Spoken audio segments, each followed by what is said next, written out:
One of the mistakes that people often make is you have to face your trauma. And we say, no, not at all. Come into the small group, share what's going on with you now, do the experiment with techniques, and then share what your experience is like. People have the freedom to be able to talk about what they need to talk about when it's right for them, and they're not pushed to talk about what we think they should be talking about.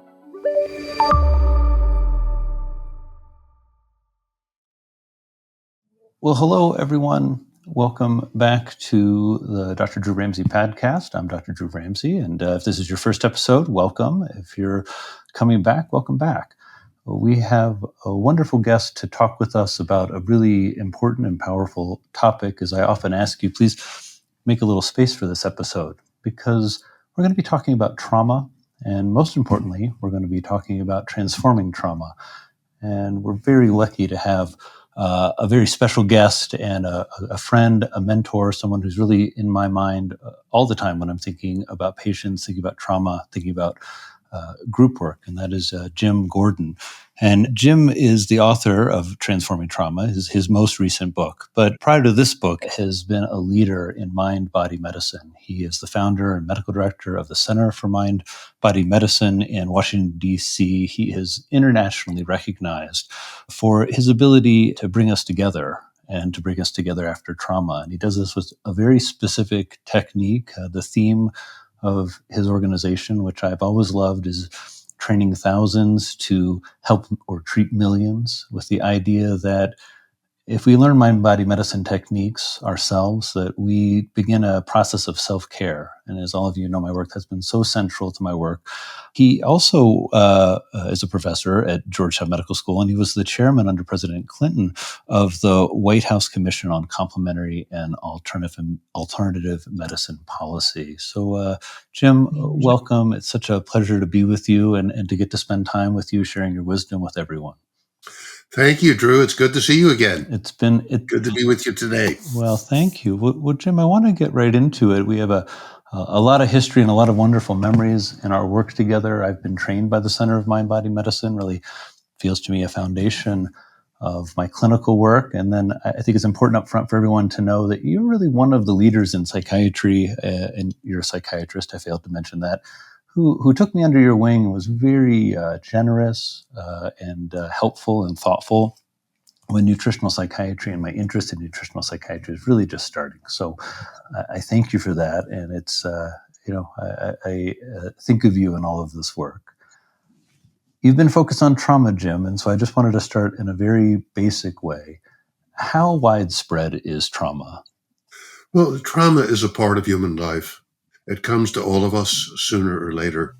And it's really important that we think about it that way, which is the way indigenous people have always thought about trauma. They've understood that life is not without its major challenges. And I think it's pretty self-evident. It's only really in the Western world, and particularly in the United States, where we have tried to believe that everything is going to be okay, and it's only those other people, the people with living in the middle of wars, or the people who've had the most terrible families, who are the ones who are traumatized. The rest of us can somehow, the belief is that the rest of us might somehow be able to escape it. Whereas in fact, if it doesn't come early in life because of a congenital abnormality or because of poverty or violence or parents who are neglectful, it may well come when we're young adults or in midlife, when we have major disappointments, we lose people we love, we develop chronic illnesses or life-threatening illnesses. And if it doesn't come then, it will surely come as we grow old and have to deal with physical frailty, losing loved ones, and our own death. It's an intrinsic part of life, and it's a part of life that we need to accept, and also to understand that we can grow from and through and beyond and incorporate the lessons that trauma has to teach us in our lives. Jim, I feel like I've just understood the title of your book.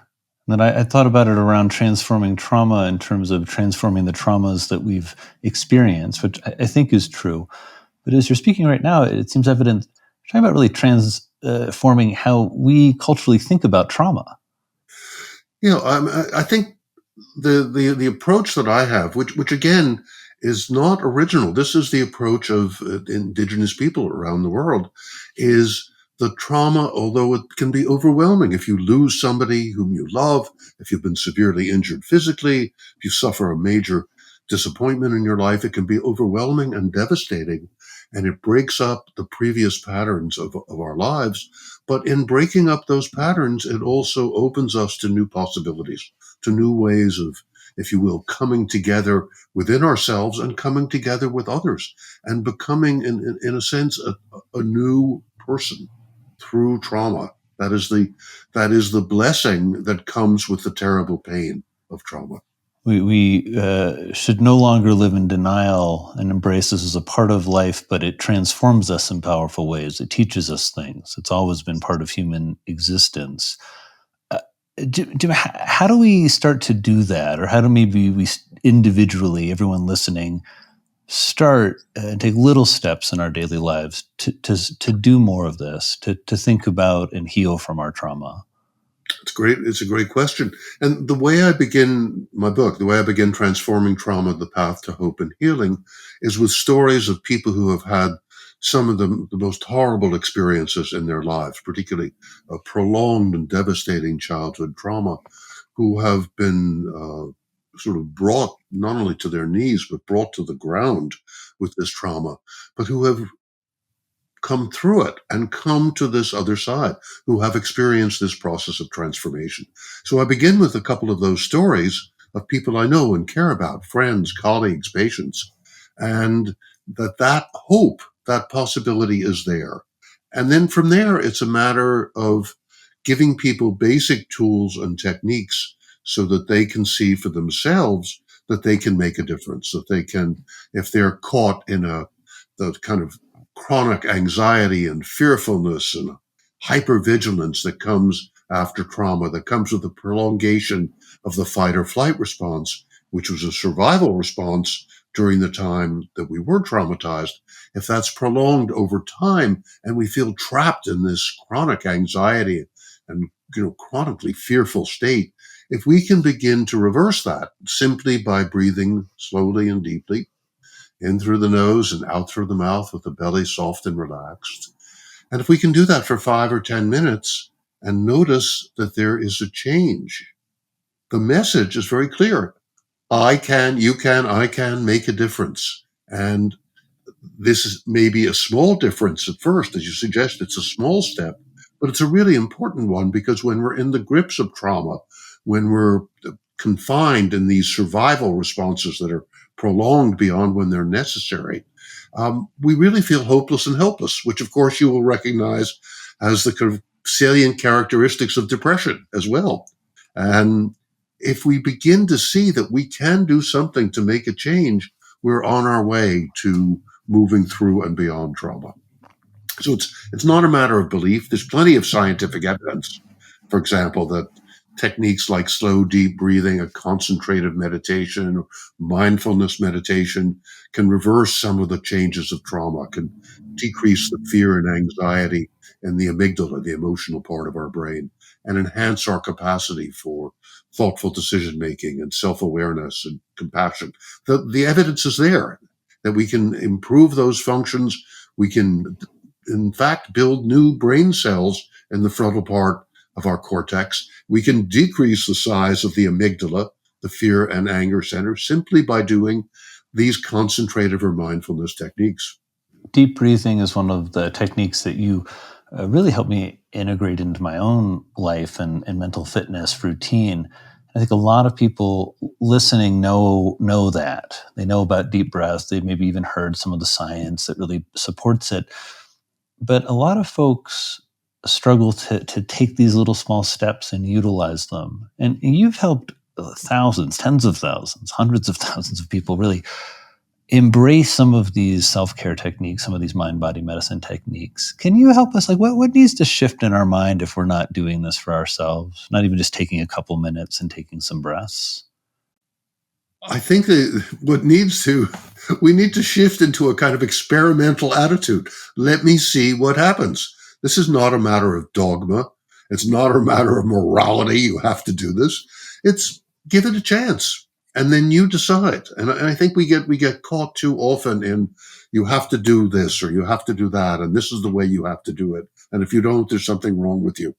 Whereas the approach that we have is, we give people an experience. I was just in Northern Ireland now, working with people who are trying to heal the old wounds of the Troubles and of hundreds of years of conflict between sort of the loyalists and the Republicans in Northern Ireland, and doing workshops with people and teaching them the slow, deep, soft belly breathing, and they notice a change. And that gives them the understanding that it is possible to change a physiological pattern, a way of thinking, a way of being. So it may even be possible to change this continuous fear and suspicion that they've had of one another for so long.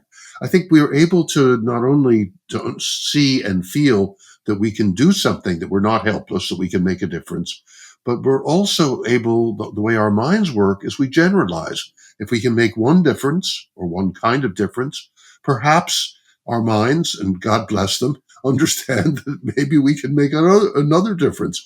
And I think people respond. Um, People come to the workshops we do and the trainings we do all over the world very skeptical. They say, "Well, what is this? Some kind of hippie hippie thing that you're doing, or that's touchy feely stuff? I'm a cop, or I'm a soldier, or I'm a surgeon. That's not for me." But then they have the experience, and they say, "Oh, okay, that's interesting." And then the science takes its place as another kind of experience that they can incorporate. It's been fascinating watching you do that firsthand, Jim. I watched you walk into the Indiana University Medical System Eskenazi Hospital. Not walk in, be invited in, as it where we had Tanmeet Sethi on an episode, our good friend and colleague, and that's where she and I really met and started working together. And being from Indiana and being a Hoosier, knowing it's a very conservative place, I was both skeptical but a little nervous being part of the Jim's team, heading back to my Indiana medical school, and it was phenomenal to watch exactly what Jim's talking about. That instead of there being a dogmatic approach, mind body medicine works. There's this invitation that Jim has. Come try this. What do you think? What do you think of biofeedback? Have you tried it? Oh, try it. What do you think? What do you think of deep breathing? How do you feel now? And to be in a group of people, I've been in groups of 50 people, 200, 300 people with Jim as they explore this. It's such a wonderful vibe, I would say, such a wonderful energy of people being curious, as you said, and open to experience and open to the power that we have. It's powerful to think that with my breath, I can really shape my nervous system's response to the challenging and powerful events that are certainly going to happen to me. It's a powerful idea for all of us. It is. And it was great to work with you there on your home territory or your former home territory. And, I think the other thing is that this work is collaborative, and it can be playful as well as serious, and that we can enjoy this process of learning more, even if it's, difficult at times. We can appreciate and even enjoy this process of learning about ourselves and of taking better care of ourselves. And that's what happened in the hospital system. People don't think about trauma work as playful. They don't think about it as I'm going to be curious. It's something most often we really hold tightly. We don't tell people. We don't want people to know. We feel a lot of shame about it. It seems almost inconceivable. How do you get into a playful, curious space around so much pain? Well, I have to be in that space first. I think that for me, I have to remember that, and I have to be enjoying what I'm doing. I think that, our medical training, as you're suggesting, is so serious, so painfully um, sort of perfectionistic and moralistic, and we've lost the joy of being able to serve others, and the joy of being present with other people and being of use to them. So I think it's a matter of those of us who are doing the teaching have to remember why we're there in the first place. And then we have to create an atmosphere. And one of the things that we do at the Center for Mind Body Medicine is that we create an atmosphere where people do feel comfortable talking about whatever seems important to them. And you remember, when we do a training program, we work with small groups as well as a large group. So at Eskenazi, we were training 200 people in the hospital system, and we had 20 small groups with 10 people in each of the small groups. So you have a place where you can do these experiments and you can share your experience. And we don't push anybody. I think one of the mistakes that people often make is they say, no, you have to talk about this, or you have to talk about that, or you have to face your trauma. And we say, no, not at all. Come into the small group, share what's going on with you now, do the experiment with techniques, whether it's slow, deep, soft belly breathing, or guided imagery, or drawings, or getting up and shaking and dancing, and then share what your experience is like. So it's a way of people have the freedom to be able to talk about what they need to talk about when it's right for them. And they're not pushed to talk about what we think they should be talking about. So it creates an atmosphere that automatically all sides of ourselves will begin to emerge, including the more playful side, the more affectionate side, the uncertain side, the vulnerable side, which is not often encouraged, particularly in medical settings. It's not encouraged. It's not encouraged, particularly for the patients, and it's certainly not encouraged for the staff. It's not, and it's also, I think, rarely encouraged or thought about around trauma. It's something. So as I was preparing for today, I was struck by a type of bravery you have. Something very brave about walking into a room of people, veterans with PTSD, and saying, I want you guys to dance to some Bob Marley with me and really let it go. Or I want you to shake your body like you never have before in an active meditation as an experiment. And you're respectful of people's trauma, but I would say you're perky. You're there to sing and dance and be creative and playful. And it's really struck me as very brave. Yeah, exactly. And the active techniques like the shaking and dancing that may seem remote from conventional psychotherapy or conventional medicine, but in fact, when we're traumatized, if the trauma is really severe, we go into what has been described in recent years as the freeze response. The body shuts down. We put out endorphins to protect ourselves against the pain. We remove ourselves psychologically from the situation. And this is very characteristic of many people who have been in combat, that they've had to shut down because it's been so overwhelming at times, or they've done things that they feel so terrible about. And we called it shell shock or soldier's heart or all these different ways of not fully appreciating the experience that people have, and also treating it as a terrible pathology. Whereas our understanding is that if the situation is overwhelming enough, anybody is going to shut down. It has nothing to do with how intelligent, how strong, how tough you are. This just has to do with being a human being. And so the active techniques like the shaking and dancing begin to melt those trauma frozen bodies, to allow people to feel a little bit more free, to feel more connected, to be more present. And so at first they may seem kind of strange, whether it's in a medical setting or working with people in a prison or working with veterans coming back from the war. But when people do it and we ask afterwards, what was that like? 80-90% of the people said that was really good. I felt kind of weird, but now I feel more relaxed. I'm breathing more deeply.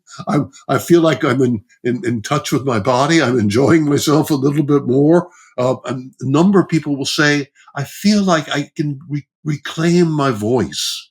I feel like I can reclaim my capacity to move ahead with my life. I'm not stuck anymore.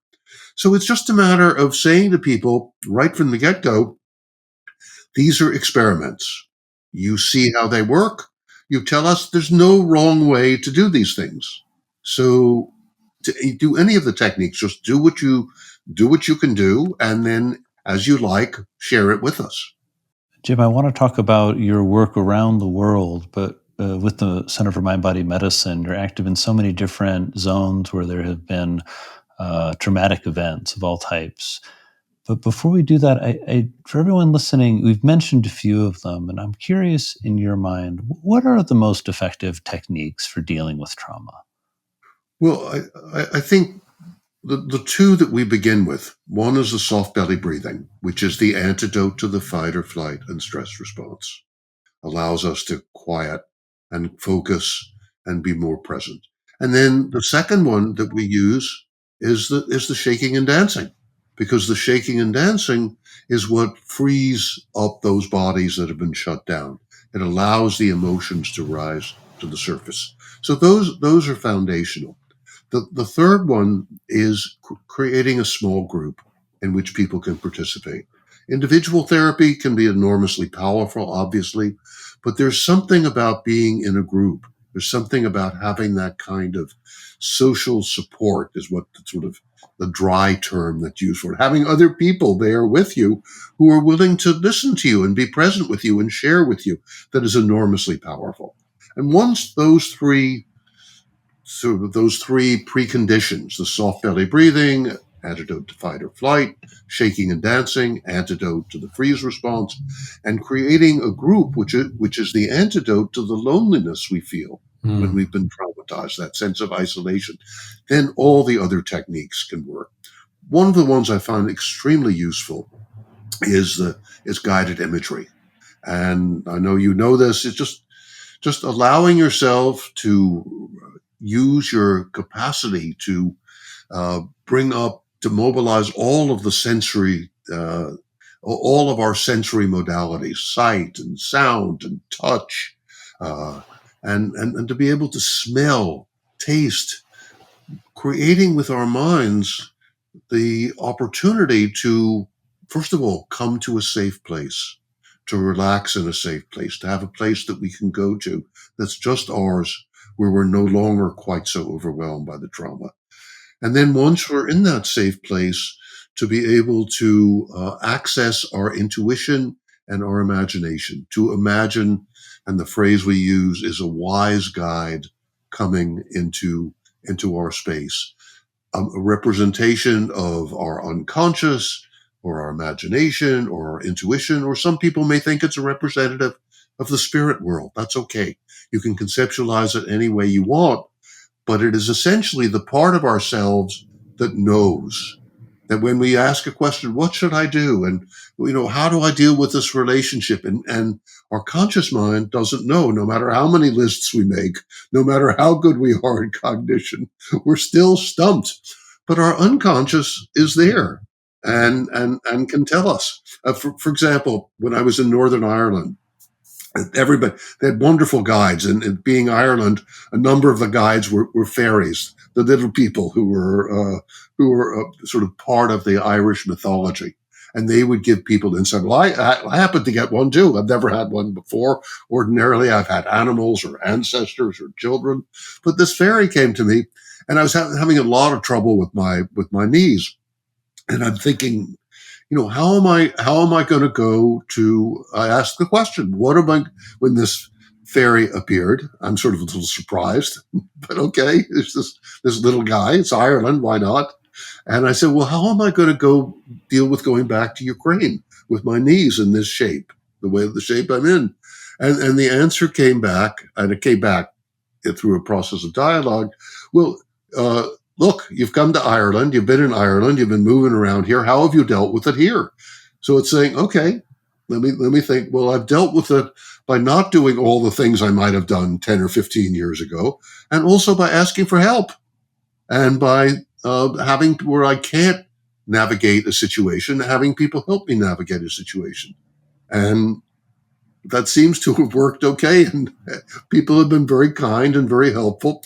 And so I said, oh, okay. And I felt, very differently, as I've been in Ukraine 6 times since the war began, uh, the Russian invasion of 2022. But I thought, okay, I can go back for a seventh time. I'll go back and lead a program, lead a training there, and people will help. And it's so simple, kind of, my conscious mind, I was worried. I can't do this. I can't do that. What am I going to do? But my unconscious gave me the answer and said something very obvious. It's for these last 5 days, you've been doing it here. You'll do it in Ukraine as well, and you can learn from what's happened now. So guided imagery and the exercises of using the WISE guide are in my book, Transforming Trauma. You can also, if people want, they can look at me leading this on our website, cmbm.org, and you can just do it for yourself. And I use this often, several times a week anyway, to make decisions. Well, I love this example of a fairy visiting you is also an example where you're using something intuitive and accessing it. I think just to kind of in some way summarize or think about those bullet points of a deep soft belly breathing, which Jim, I've always included those deep soft belly breath meditations in reference to you in the Center for MindBody Medicine and the e-courses we've done, because it's so simple. We always have it, whether you're on a plane, whether you're between patients, if you're a busy clinician, whether you're sitting in the car waiting to pick everybody up, if you're a commuting parent. This idea of thinking about guided imagery and really using all of your senses, and several of the techniques we've talked about is really experiments to explore. And then for those of you who are in healthcare or healing or really involved in any type of this work, the Center for MindBody Medicine training is really quite remarkable. It's an experiential training, so it's very powerful personally if you're struggling with burnout. But also, a lot of us weren't trained in these techniques. And so it's nice to sit and be taught and have some scripting around, it sounds simple, and asking a patient in a psychotherapy session to take a deep breath. But I remember the first time I did it, I was sitting with like a CEO, and I was like, I know this guy needs breaths. I know Jim would be, you're like, tell him, Drew. I said, okay, well, can we just start the session with a little breath work? And I was really nervous. It's like an alpha male. And as you said, Jim, approaching it as an experiment, which he did, it was just like so apparent. He's like, I feel, wow, that really helped. And it's remarkable. Your organization is global. You have been for a long time. Will you please share with us some of your work with the Center for MindBody Medicine? Particularly, you're doing so much to help people traumatized by the current situations in Ukraine, for sure, but certainly in the Middle East as well. Sure. Well, the work, when I started the center in 1991, our primary goal was to bring self-awareness, self-care, and mutual support into the center of all healthcare, the training of all health professionals, and the education of our children. Not a modest goal. Sounds like you, Jim. So, and our primary work was here in the United States, in fact, exclusively. And we started locally in Washington and then expanded and began to train people. About a third of the people we were training were physicians. Most of the rest were mental health professionals of one kind or another. And we began to see that it could work very well here in the United States. That people would take what we were teaching and bring it back to their medical school and use it with medical students. They could bring it back to a practice and use it with people with chronic illness. And it was great. But I got the idea in my mind, why not see if this approach can work in some of the most troubled places on the planet? That was an idea that came to me. I'd always been sort of interested both in working with individuals, but also in addressing some of the larger sort of historical events and issues. So I was involved in the civil rights movement and the anti-Vietnam War movement. And I wanted to see if the kind of thing that we were doing in training individuals could work with whole populations that were dealing with very difficult situations. So that idea, and I went with a question, and the question was, can this be helpful? And after doing some initial work in Mozambique with former child soldiers and in South Africa with people who'd lost family members to apartheid, and had seen that, okay, these people can, from very different traditions, they can use these approaches. They make sense because we're drawing, the Center for MindBody Medicine's work draws on many, many healing traditions as well as modern science. And people can find similarities, if not identical practices to ones that they've grown up with. We went to Bosnia after the war and saw that yes, we could be helpful, but after 4 years of war and 200,000 or 250,000 people dead, and a society in tatters, and rates of chronic illness 3 times what they were before the war, that's not the time to begin. The change is much harder there. And so when the war in Kosovo started, a colleague and I went to Kosovo during the war and began to work with the population that was bombed and burned out of their homes, and also with the monitors, the sort of kind of like peacekeepers, the soldiers from the Organization for Security and Cooperation in Europe. And Kosovo, in a sense, was our pilot program. We worked there during the war, worked with refugees in Macedonia during the NATO bombing, came back after the NATO bombing, trained 600 people in Kosovo, including everybody working in the community mental health system, and trained them in this approach. Pretty much the same program that you went through in Indianapolis is the one that we were doing in various parts of Kosovo, and starting in 1999. And that work continues. Our work is still uh, one of the two pillars of the community mental health system in Kosovo. After things began to take root in Kosovo, and everywhere we go, we're looking right from the beginning not only to train the people who are going to be sharing what we have to offer with others at hospitals, clinics, schools, shelters, programs for women, etc., but we're also looking to make the program sustainable. And as that, so that it will last long after Jim Gordon and his team from international team have left that particular place. So we train a leadership team, and we have a leadership team in Kosovo, and they're still doing the work. And I began to wonder, well, where else to go? And at that point, I got emails almost simultaneously from a Palestinian and an Israeli psychologist. And at first, I was suspicious. I wondered if they'd gotten together to write the emails because they were so similar. And they said, "We are very highly trained, very skilled mental health professionals. We know how to deal with individuals very well. We're even pretty good at dealing with groups, but we are completely overwhelmed," this is 2002, "by the situation," which is what everybody calls what's happening between Palestinians and Israelis in the region. And what they were overwhelmed by is the violence of the kids in the schools toward one another. And this is not Palestinian Israeli violence. This is violence among Israelis and violence among Palestinians. If you're living in a world which is constantly on edge, where there are battles that are being waged, everybody gets on edge. And this manifested in the schools. And they said they had read a couple of articles I'd written for the Washington Post about our work in Kosovo, and they wondered, would I consider bringing the Center for MindBody Medicine to Israel and Gaza? And we did. We were able to do that. And we've been working there now for 20 years, and our work continues during this current crisis. We're the only organization working with psychological trauma at scale in both Israel and Gaza. And in Israel's following the Hamas's brutal attack of October 7th, our Israeli team mobilized themselves and began to work with survivors of that attack, with families of hostages, with the people who pick up the body parts in Israel, and with families of the soldiers who are fighting in Gaza. At the same time, our team in Gaza is our largest program. We were able to get really significant funding from a man named Chuck Feeney, who, by interesting coincidence, funded the Irish peace process. He funded the Protestants and Catholics for years while they negotiated what became the Good Friday agreements.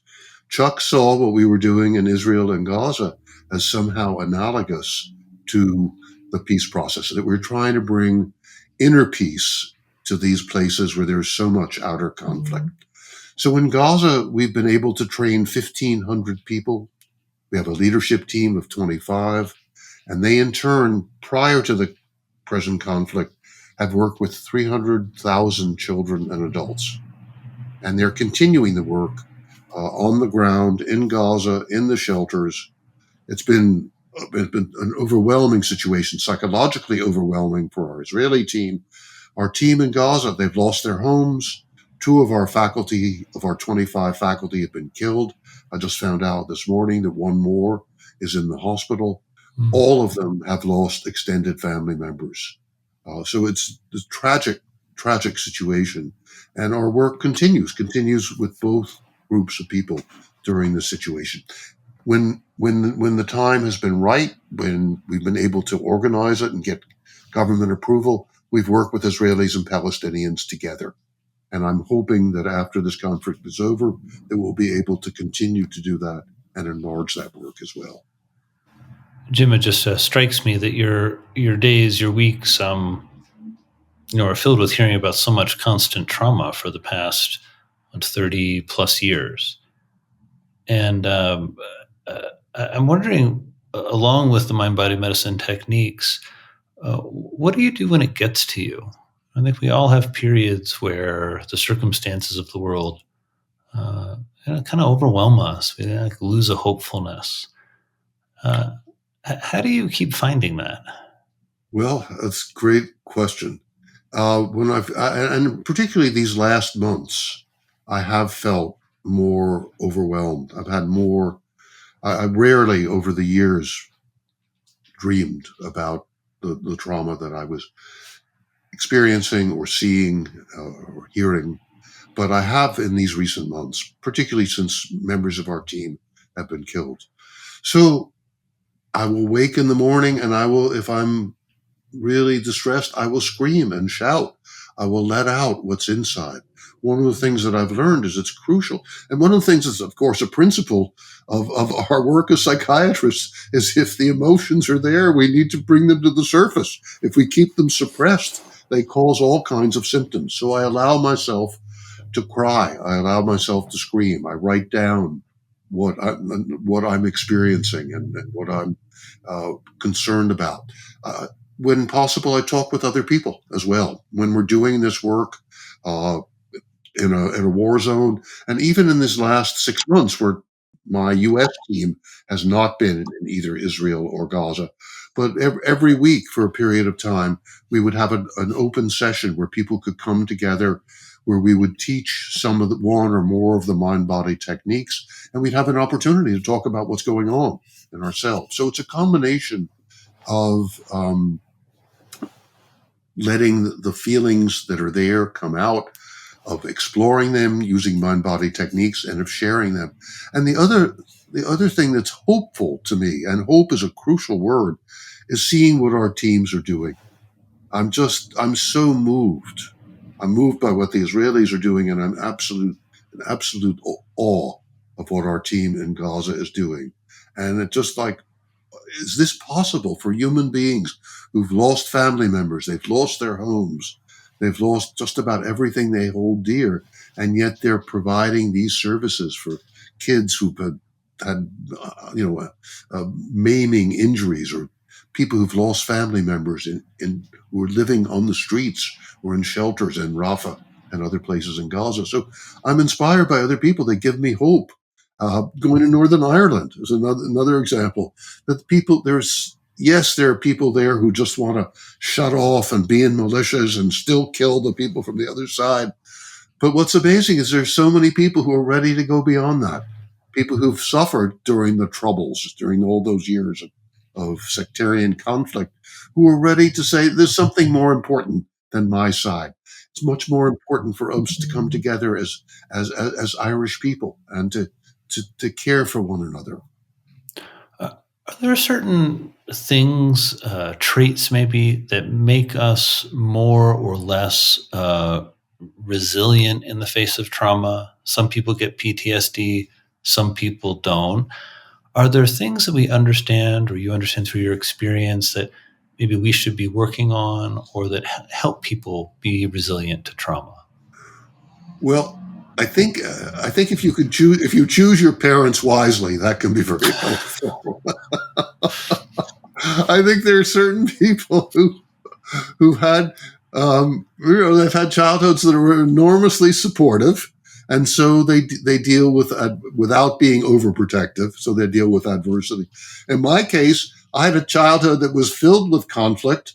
My parents were in constant conflict with each other, but I learned how to deal with their conflict, and I learned how to survive in that situation. So I think you can get it either because it was not a totally insecure situation either. There was a certain level of security as well as the madness. So I think we learn early on, either because we're blessed with enormously supportive upbringing and with extended families, as some people are, or we learn to be, to be flexible and to deal with difficult situations.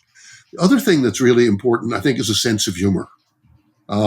This is I think this is how oppressed people, whether they're Jewish or Palestinian or black, this is how this is what I see in Ukraine as well, that they're able to deal with a sort of overwhelming trauma by getting that perspective, the perspective on the situation and the perspective even on their own suffering that allows them to laugh a little bit about it. So it's a question of being able to um, move into that place. And another aspect of it is developing, which we work on a great deal, developing that meditative mind that accepts what is happening in the moment and that allows the emotions to come and go and change as they do naturally, that doesn't I think it was John Keats, the poet, talked about an irritable reaching after fact, trying to fix everything, that we let it go. And we say, to quote the Beatles, that we let it be. We let the times that if they're hard times, we cry. If there are times that are joyous, we let ourselves celebrate, and that we don't try to hold on to any particular emotion or any particular way of looking at the world. So all of those are characteristics that I think make it easier for us to deal with trauma, and also having this. And this is not an individual thing, having an environment that allows you to share what's going on with you. This is absolutely crucial. And that we need the part of the difficulty in the United States is that we tend to be so fragmented and so individualistic that we don't, and when we move around, we move away from the families. So we don't have that kind of support that more traditional cultures offer people. That's one of those, I think, very critical tips. One of the things we see in psychiatry or in mental health therapists, when I saw it a lot in New York, patients would move to town and start to struggle with feeling overwhelmed and lonely and anonymous. And it was always really fun to help them connect up, whether it's intramural sports or start dating or find a reading club or a quiz night. I mean, anything. Really, in some ways, they got them with other people, and as soon as they had a few nights a week connecting with folks, had a few people there, it was like clearly one of just those fundamental nutrients. That's great, Drew. But unfortunately, most psychiatrists and mental health professionals they lose sight of that, and they think that all the action is one-on-one when that person is in your office, and there's not enough encouragement. I mean, like, I find it. You just hear of so many wonderful things happening outside, and it feels that as a psychiatrist or a therapist, when you're getting a dynamic conversation going, it's got some juice to it in a certain way. It's flowing throughout time. It's very psychedelic in a certain way. I always think that a good therapy session is very much a non-ordinary state of consciousness, because it is very not ordinary. It's a very special conversation. But I hope increasingly, Jim, we're hearing more people think about some of these factors, loneliness, especially with the Surgeon General kind of calling this an epidemic, being a little bit more on people's radar. But I think often we do lose sight, or the system pressures mental health professionals, psychiatrists in particular, to really have a very limited role in thinking about happiness through the treating of mental illness with evidence-based treatment protocols, which I like those protocols. It's great they exist, but sort of limits our thinking. Right? The only way that I can really treat happiness in that model is by like Zoloft or Prozac. Whereas I really love the model that you've throughout your career, I think, encouraged all of us to think about this. I always think about this slide you have in your slide deck where you put self-care in the very middle of healthcare.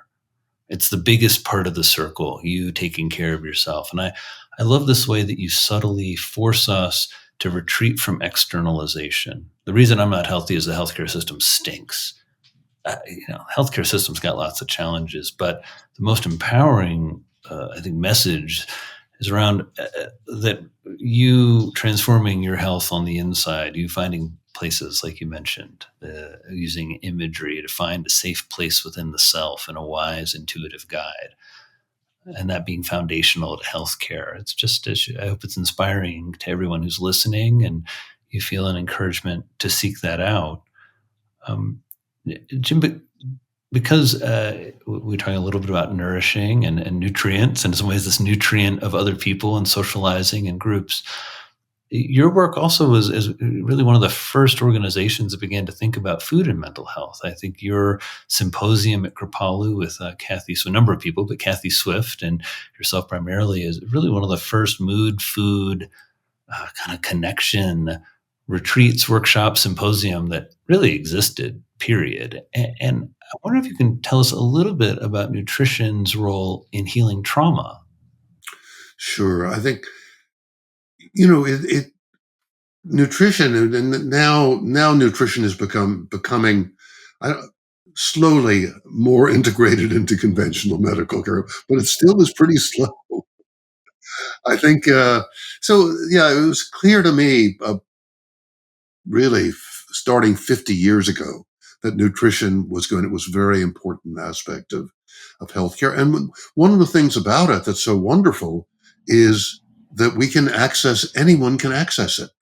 And I think that's also one of the reasons that medicine hasn't promoted it so much, because it's not something that we control as doctors. It's a way of it's an aspect of life that people can marshal for themselves and that they can organize for themselves. I think the longest chapter in transforming trauma is, in fact, about the trauma healing diet. And one of the things that's neglected in a lot of books and a lot of approaches to trauma is the power of diet, the power of food to help reverse the damage that trauma has done. We have to understand that trauma affects every organ and every cell in our body, including our digestive system. And there's so many examples. One I kind of like is the cells in the small intestine, the lining of the small intestine, the endothelial cells. When we are traumatized or when we have chronic stress, those cells, which normally have what the anatomists call a tight junction, they're very close to one another, those cells start to separate, and molecules that don't ordinarily go into the bloodstream go between those cells and into the bloodstream. So we have to pay attention to what those molecules might be. And when we test, we often find that people become sensitive to gluten when they're under stress, when they've been traumatized. And so if you can remove gluten from the diet for a period of time, then they often will lose that sensitivity. The gut feels happier, and the tight junctions begin to form again. Another aspect is the microbiome. When we're traumatized or under chronic stress, the good bacteria, now obviously I'm simplifying, as you well know, the good bacteria cease to reproduce so happily and so prolifically. The bad bacteria, the ones reproduce more actively and migrate from the colon into the small intestine. That changes the nature of the microbiome, those trillions of bacteria that are in the small intestine.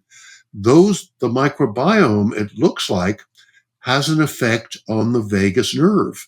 And the vagus nerve is the nerve that's responsible for the relaxation, for the antidote to the fight or flight and stress response that we invoke when we do soft belly breathing. So if the microbiome is out of kilter, then the vagus nerve isn't working so well.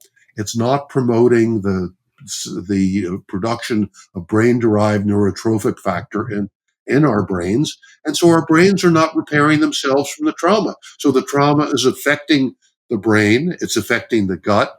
And because it's affecting the gut in turn is not able to help the brain to function as as well as it should to bring us back into balance. And that it becomes a vicious cycle. And so we need to replenish that microbiome. We need to do the mind-body techniques so that the gut is in a better shape to do the digestion it needs to do and to function effectively, and to bring to restore the tight junctions and restore the optimal composition of the microbiomes. It's all completely related. Also, just when we're traumatized, we're under such stress. We eat in crazy ways, and we try to eat in ways that will crazy in one sense, but in another sense, we're attracted to sweet foods, sweet and fatty foods, because it's understandable, because they help to reduce our stress in the short term, but in the long term, they create more stress. So there's the interplay of the mindfulness, mindful eating and relaxation with food choices, with how fast we eat. And then we can relax ourselves with our breath, instead of going to the fatty, sugary foods to do that real job of relaxation. A little bit of it's fine. The other thing is with nutrition, and I have to add this, and I know you know this, is that we don't want to make this a moralistic trip. The idea is, you want to find out what is good for me, what works, and if you really have to have that hot fudge sundae because it'll make you feel better, go ahead, have it. That's all right. Don't be beating yourself up. Don't be creating more trauma because you've eaten something that you think you shouldn't be eating. So it's as we deal with it, it's improving the diet in certain ways, but also very deeply and very importantly, improving our attitude toward how and what we eat. So we always are teaching mindful eating as an intrinsic part, because you can eat the healthiest food in the world, and if you're under enormous stress and you're worrying all the time, you're not going to be able to extract the nutrients from it, and it's not going to do you that much good. I love those comments, Jim. I think especially resonate really with a lot of your teachings that I've adopted. This flexibility and joyfulness around food being a kind of missing tenet in the wellness culture in a lot of ways, and something that's just fundamentally important for us to not have a pathological relationship with food. That all treats are horrible and fattening and awful. I'm wondering for everyone listening, if there are some specific either foods or foods that you use to help people initially when we're feeling overwhelmed or traumatized. Are there certain foods that really are superstars to you? Well, to me, I think the foods, you want foods that are high in omega-3 fatty acids. That's a basic. You need those fatty acids for the to promote cells in the brain to make communication easier, brain functioning more efficient. So fish, all those things, Drew. And I'm remembering your lectures as part of our food as medicine course with the pictures of the mussels up there. The mussels and the oysters and the seafood that can be so helpful. So that would be one. I think those foods that are prebiotic and probiotic can be very important. So vegetables with fiber that break down and serve as prebiotics that help to build up the microbiome in the gut, and use of yogurt and other fermented foods that provide the probiotics. So those are a few that are probably most salient for me. Nuts or other foods that are rich in fatty acids, and but it's a question of really looking for a diet that is in line with our sort of genetic programming as possible. So it's a matter of eliminating things that may in the short run give us, like those sugary fatty foods that may in the short run give us some relief, cutting down on those and then eliminating them, and going toward the things that by this time we all, pretty much all know: eating whole foods, eating foods that are unprocessed, cooking food ourselves whenever possible, and bringing that sort of energy of pleasure in the food. I mean, I I appreciate a lot of chefs, but I have to tell you, I love my own cooking. And I'm not an accomplished chef, but whatever. And I don't know if you have this experience, but when you make something for yourself and you're there and you say, I want to make something that's going to be really tasty, it winds up being very tasty. There's something that we give ourselves when we, so that's the secret sauce is in a way the, the pleasure and the enjoyment and the commitment that we put into food when we cook food for ourselves. Now, when you're traumatized, it's not so easy, but because you're anxious and you're troubled by this and that, but it doesn't take so long. The foods can be very simple sautéed foods or beans and eating some beans and lentils. Every episode we have to say lentils, just because they're my favorite. I love this idea, Jim, that there's not a trauma superfood, obviously, but nutritional psychiatry is very involved with trauma, being mindful of the ways that emotional trauma can make us eat, as you say, in all kinds of unhinged ways. Being aware that there are foods that our brain needs as it's trying to heal and deal with a lot of stress and stress hormones. And then there's some new science, like you say, from this idea of prebiotics and probiotics and the microbiome being involved in the inflammation and communicating with the brain via the vagus nerve.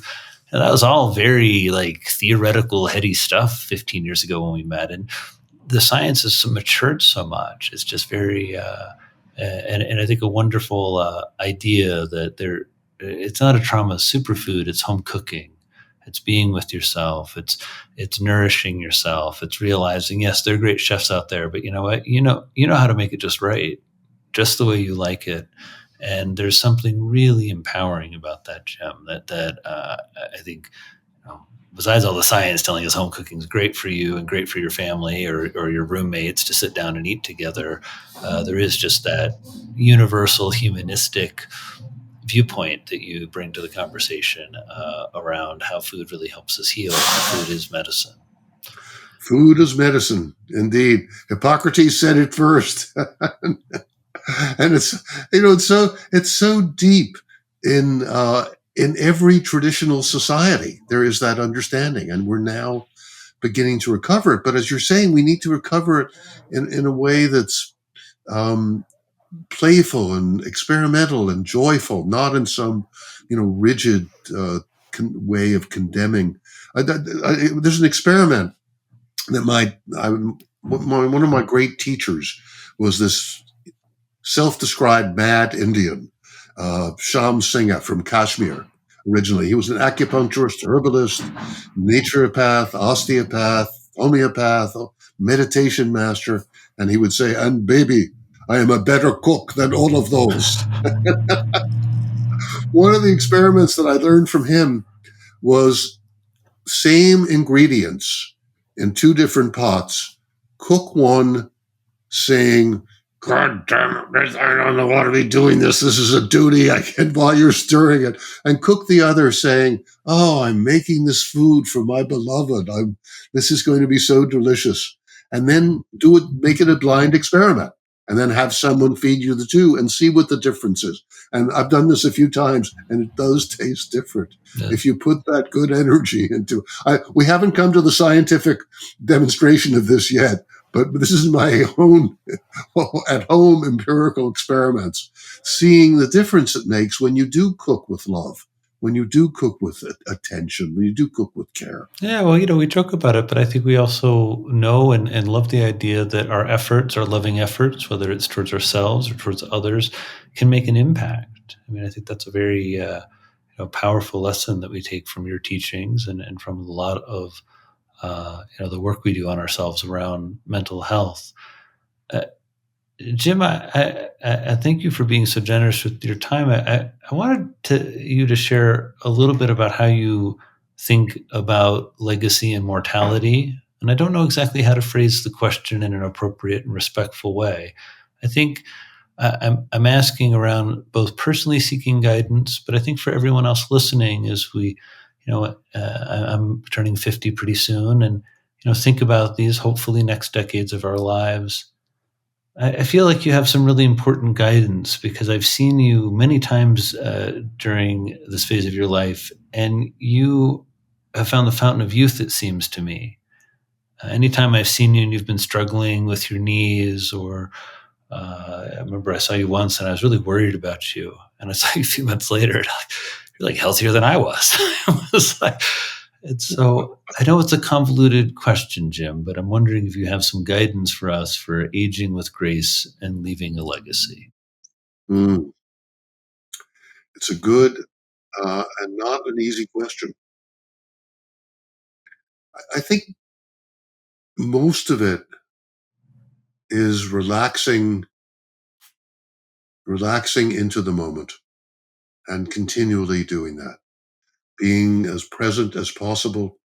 When anxiety comes up about the future, just noticing it, breathing and letting it go and coming back to what's happening in the moment.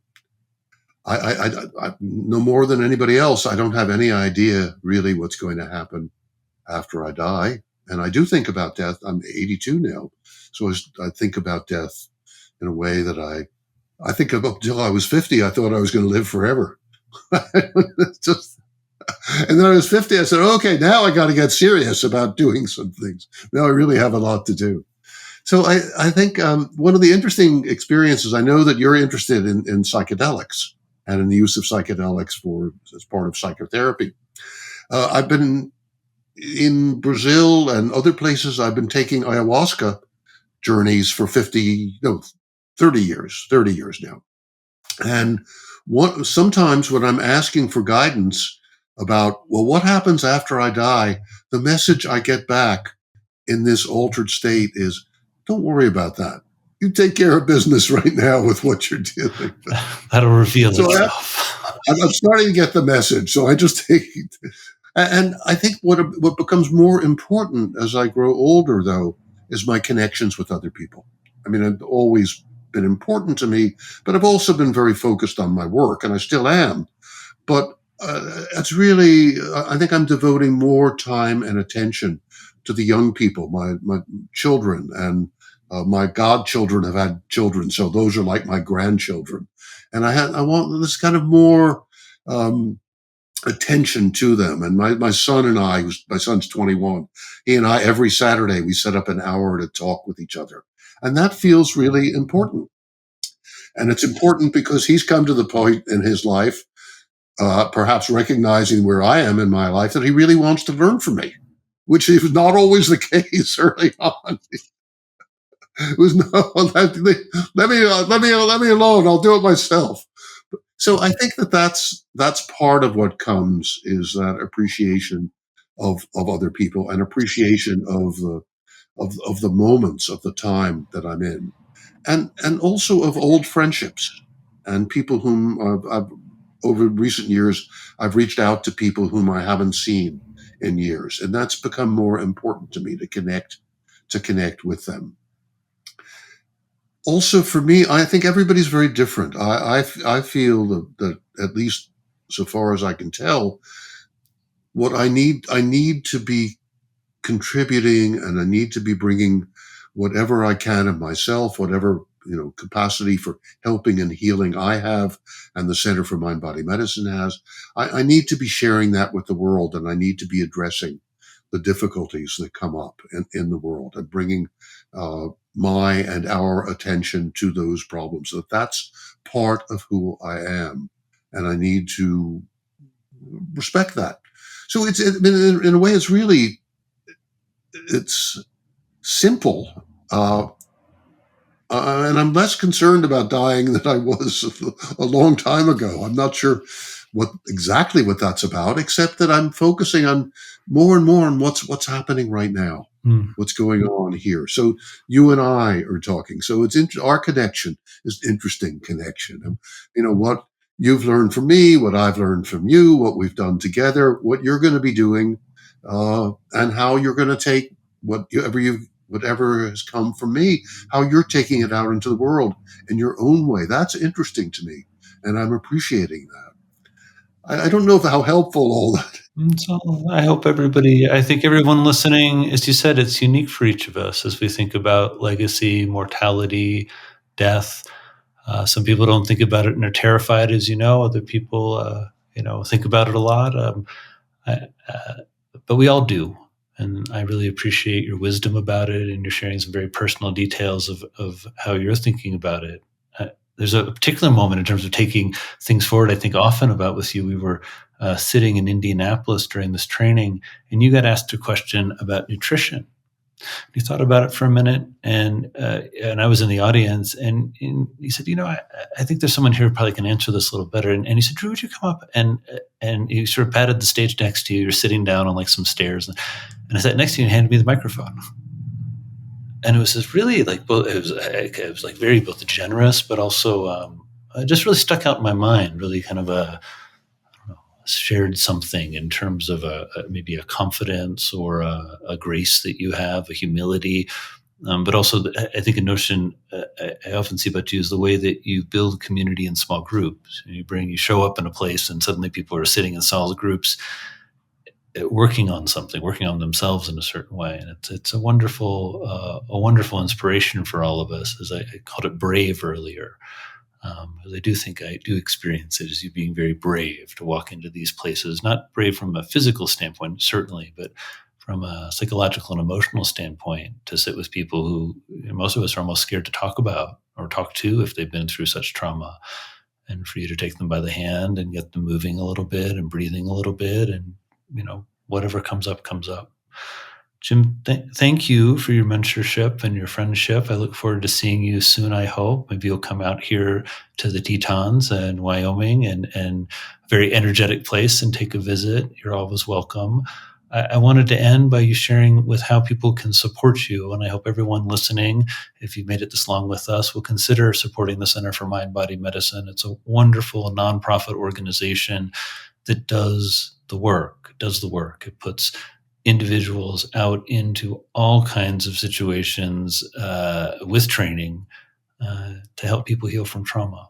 And so, Jim, how can we do a better job supporting you? Sure. Thank you. Thanks so much, Drew, for asking. We are a nonprofit. We have some money from government grants from the U.S. government. We've worked with the Veterans Administration. We've worked with USAID in Ukraine.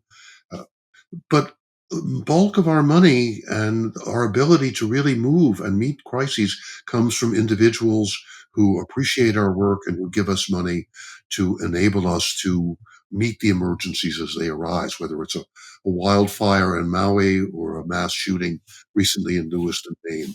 We have what's called an emergent fund, and you can look at the Center for Mind-Body Medicine website. And a wonderful man named Gordon Gund has once again given us $300,000, which he will match gifts up to $300,000 that anyone gives us, so we can meet the challenges as they arise. We don't have to wait till we're going through a whole grant making process, which is very problematic. So that's one way. And also, Gordon is supporting our work in Haiti, which is one of the most troubled places on the planet and has been for some time. So if you want to give to the Emergent Fund, cmbm.org. That's our website. Please go there. If you want to become part of our community, we have, you can get our newsletter, but if you'd like to be trained in the work that we do, to bring this program that Drew has been trained, that you've been trained in, of self-care, self-awareness, mutual support. If you want to learn it for yourself and bring it to other people, we invite you to become part of our community and to learn what we have to teach and to share it in whatever way you would like to in your own community. One thing I want to add is that although there are, thousands of people, Drew, like you and me, who are psychiatrists or mental health professionals or physicians, nurses, whom we train, we also train people who are not specialists. And some of the research that we've done on our work, much of it, for example, where we've repeatedly shown that people who come to our mind-body skills groups for 10 groups, learn soft belly breathing, shaking and dancing, guided imagery, drawings, learn biofeedback, work with genograms, family trees, that 80% of the people who begin those groups qualifying for the diagnosis of post-traumatic stress disorder no longer qualify for that diagnosis when the group is over, and those gains hold at 3, 7, 10 months follow-up. We've done those research studies. people can access them on the website. I also wanted to mention those because many of those studies, the people leading the groups, were not people like you and me, Drew. They were like rural high school teachers whose only training was the Center for Mind Body Medicine's training. So we've learned that we can train people who are basically intelligent and are willing to learn on themselves and want to help other people and are willing to receive some mentorship as they do it. We can train all people who are listening, people who are watching us, who want to learn this work and share it with their communities. And again, go on the Center for Mind Body Medicine website, check it out. And if you'd like, please sign up for one of our training programs. We do have a sequence of trainings that we do twice a year online. And then we also do some in-person trainings in places like Ukraine and others. I highly recommend the in-person training, even though the online is great. And working with Jim and his team and doing some training is a wonderful way if you're wanting to jumpstart your knowledge around this, but also jumpstart your self-care. What I really loved about the training is we all talk a lot about this stuff, wellness and breathing, meditation, sleep hygiene. But being part of an intensive training like that, you're doing it for hours and hours a day. You're doing projective drawings, which a lot of us don't do until you do them, and it's really helpful and revealing. So I really encourage everyone. We'll put links to the Center for Mind Body Medicine and to Jim's work and to his new book, Transforming Trauma, all on the page for this episode. And everyone, thank you so much for spending time with us. As always, I would ask you to take this, and in the days following this episode, I'd like you to try and do something with it. And in this episode, maybe it's a few of those foundational techniques that Jim mentioned and even guided us through a little bit. Maybe it's something else that occurred to you, but my hope with this podcast is with each episode, we grow a little bit stronger collectively in our mental fitness and our mental health. And I thank you for being part of that process. Thank you for your time. And Jim, thank you for your wisdom and your mentorship. I look forward to our next set of lessons together. It's been just a treat to have you as part of my professional and personal life. And thanks so much for coming onto the podcast and sharing all that you've shared today. Good luck in all of your work, and continue to keep your head up and inspire us. It's amazing what you do. Thank you, Drew. I've enjoyed it thoroughly and look forward to next time, in person or online or both.